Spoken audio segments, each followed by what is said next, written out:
Getty Images, iStock photo. Retail workers are doing the hustle just to pay the utility bills. A record number of U.S. retail employees are hustling for more part-time hours and side jobs to make ends meet. Downsizing in waves of store closures, nearly 9,300 last year and about 2,500 already announced in 2018, are trimming the ranks of full-time store employees. About 33,000 workers, for example, were axed when bankrupt retailer Toys R Us shuttered its 735 U.S. stores in March.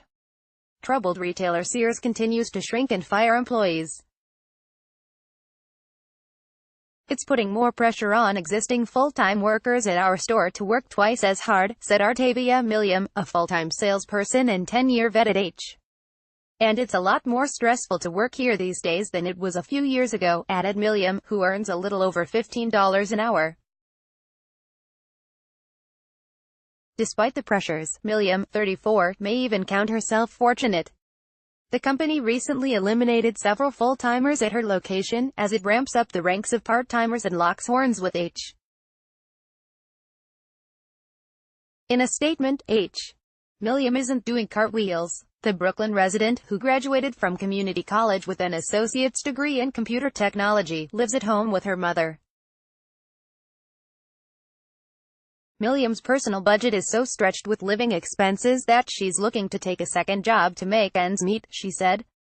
She's not alone. The ranks of retail workers include many who have 2 or more jobs,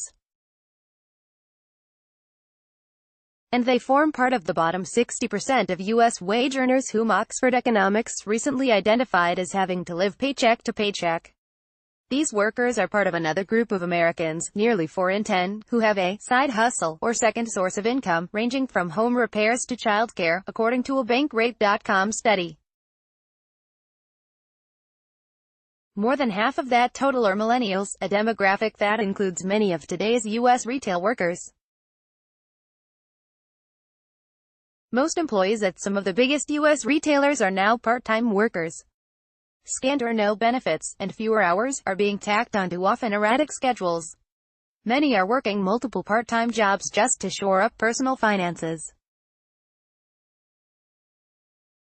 A recent study by a labor rights group organization, United for Respect, claims that about half of Walmart's 1.5 million U.S. workforce are part-timers, compared with 20% in 2005. One part-time retail worker told the Post she's nearing bankruptcy despite recently picking up an additional job as a consultant. "I still don't make enough," she said. The stress on Milliam is evident as she sees a parade of workers unsure of how their next shift will shape up, whether it means 8 or 18 work hours in the week, or whether a worker will be asked to stay late for the night closing and come right back exhausted in the early morning for the opening. That's a practice known as clopenings, the union once banned. "It's really a bad situation right now," she said.